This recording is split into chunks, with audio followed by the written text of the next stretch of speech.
Akribisch wie ein Chirurg repariert Klaus Müller Blech- und Holzblasinstrumente.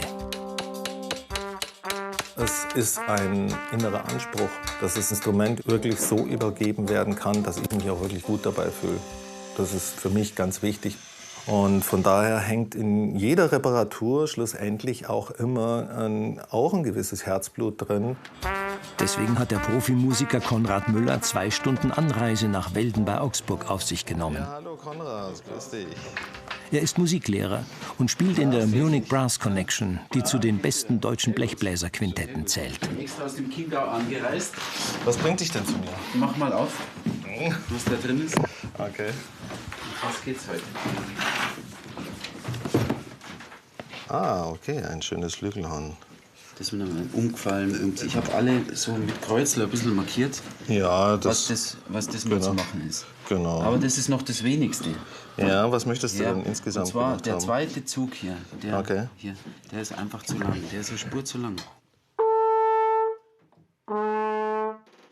Du hörst das schon, also der ist viel zu matt. Ja, spiel nochmal, Okay. spielen halten länger. Ja, ist zu, ja. Der ist einfach viel zu tief. Das ist der einzige Ton, der einfach nicht stimmt. Und dann soll das ganze Instrument natürlich ein bisschen edler werden. Ja. Und das möchte ich alles vergolden lassen. Es ist das Problem irgendwie, dass das dann irgendwie sich halt auch immer wieder Grünspan bildet So und ist das es, ja, unangenehm auf der Haut Ja, ist, genau. weil du dann Hände riechen und so So ist es, weiter. ja, genau. Ja, ja, natürlich, klar, verstehe ich. Ja, für mich das ist einfach ein wichtiges Instrument. Ich habe das in meinem Studium damals gekauft, 2001. Und da war natürlich das Geld jetzt nicht überflüssig da. Und es hat gerade zu diesem Rohling quasi gereicht. Dann können wir ja beginnen.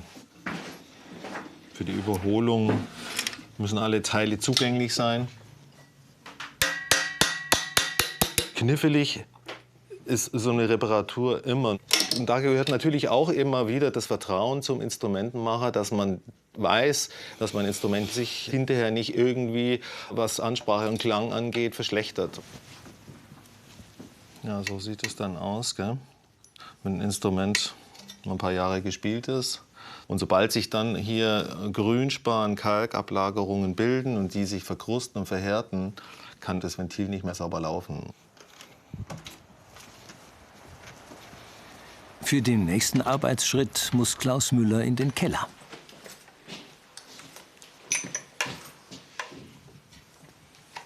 Dort wartet ein Reinigungsbad geheimer Rezeptur, das Verschmutzungen und den Grünspan vom Flügelhorn löst. Das dauert nur etwa 15 Minuten. Dann sind die Dellen an der Reihe. Diese reibt Klaus Müller mit dem Polierstahl aus dem Messingblech. Äußerst behutsam, denn das Blech ist nur einen halben Millimeter stark. Das sieht vielleicht ganz geschmeidig aus, aber man muss genau wissen, was man da tut. Die Stange zum Beispiel, auf der ich reibe, die muss an der Stelle, wo ich reibe, immer aufliegen. Wenn die nicht aufliegt, dann reibe ich natürlich was rein.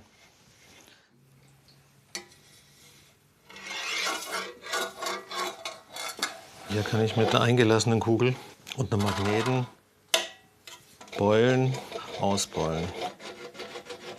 Seinen Beruf hat Klaus Müller von der Pike auf gelernt. Ich stamme aus einer Musikerfamilie. Mein Vater war studierter Schlagzeuger.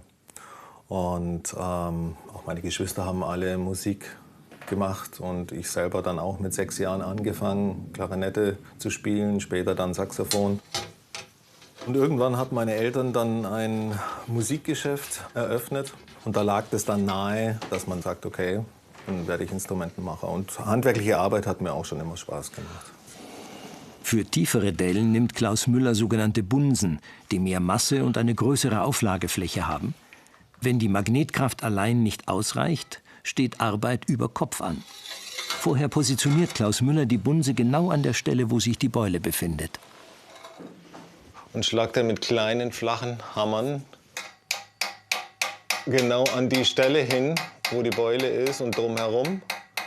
Und dann hebt das Gewicht, das als Gegenmasse sich im Instrument befindet, die Beule wieder nach außen.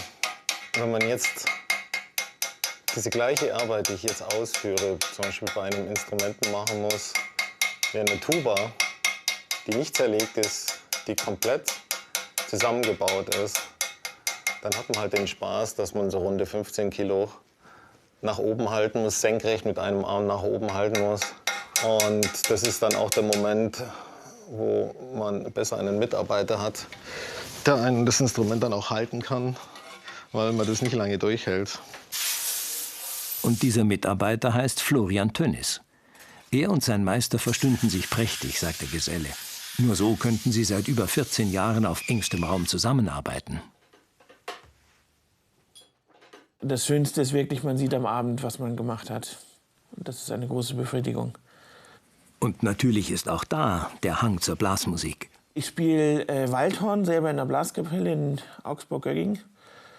Hab da auch eine Tracht. Ich komme ja ursprünglich aus Kiel. Ich hätte mir das nie träumen lassen, dass ich mal in Bayern lande und sogar eine Tracht habe dann. Nun geht es an das Problem mit dem zu tiefen Ton. Und daran liegt es. Der Außenzug ist zu lang. Die Korrektur erfolgt nach Erfahrungswerten aus 38 Berufsjahren. Jetzt kann man deutlich sehen, dass der Ring bzw. der Außenzug um 2,5 mm gekürzt worden ist. Somit klingt das Instrument beim Betätigen des zweiten Ventils dann höher. Heißes Blei. Klaus Müller repariert nicht nur, er baut auch neue Flügelhörner nach traditioneller Handwerkskunst. Das Blei verhindert nach dem Aushärten, dass das Schallstück beim Biegen abknickt.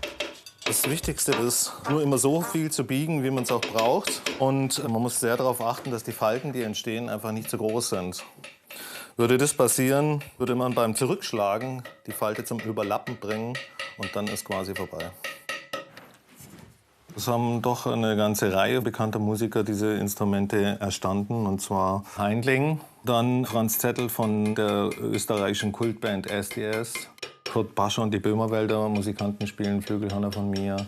Labras Banda sind auch Kunden von mir, haben mir verschiedene Reparaturen gebracht und als kleines Dankeschön für die schnelle Erledigung, weil es nämlich auch wieder sehr dringend war, haben sie mir dann ein T-Shirt mitgebracht. Und ja, klar, das hängt man dann natürlich auf in seiner Werkstatt. Das Finale. Nach dem Polieren erhält das Flügelhorn auf speziellen Wunsch des Eigentümers noch seine besondere Note. Eine teilweise gebürstete Oberfläche. Verpackt wie ein rohes Ei geht's dann ab mit der Post.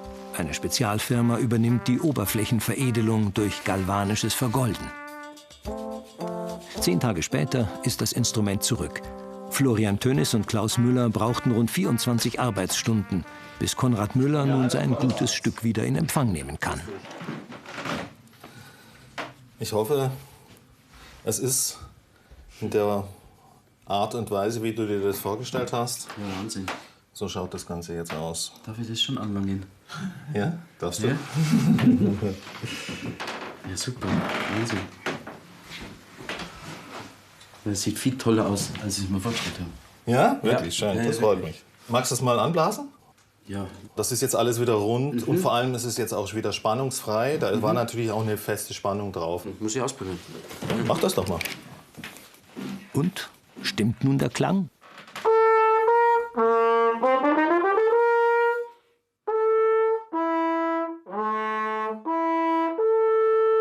Na ja, Ast rein. Ja, genauso.